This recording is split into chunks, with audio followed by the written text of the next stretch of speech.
Unit Reskrim Polsek Denpasar Barat amankan 3 komplotan pencurian sepeda motor. Dari ketiga pelaku tersebut, petugas menyita barang bukti 5 unit sepeda motor berbagai jenis.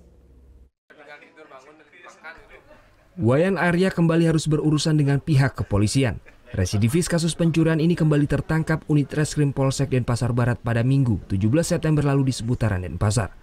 Petugas juga mengamankan 2 komplotan lainnya yakni Gede Suwardana dan Ketut Sukantara. Sudah sekitar 3 bulan ketiga tersangka secara bersama-sama melakukan tindak pidana pencurian khusus sepeda motor.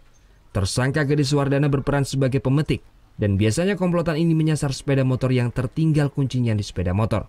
Setelah berhasil mencuri motor tersebut kemudian diserahkan ke tersangka Wayan Arya yang berperan menggadaikan motor di sebuah showroom di seputaran Kerobokan. Dari pengakuan tersangka, motor tanpa surat-surat tersebut digadaikan berkisar Rp1.500.000. Ketiga-tiganya ini memang benar si Ketut D ini mengakui mengambil motor di beberapa lokasi. Ada di Mambonjol, ada di Pulau Adi, ada di Misol, kemudian ada di Densel, satu ada di Kute, Taman Pancing Densel itu.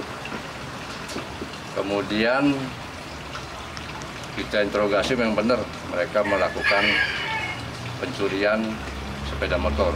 Antara duanya ada kunci nyantol dua-duanya. Itu pagi-pagi yang di Mambonjol itu ibu itu pergi ke pasar. Ketiga tersangka kini masih mendekam di Polsek Denpasar Barat untuk menjalani pemeriksaan lebih lanjut. Ketiga tersangka dijerat pasal 362 KUHP dengan ancaman 5 tahun penjara. Surya Sanjaya melaporkan untuk NET.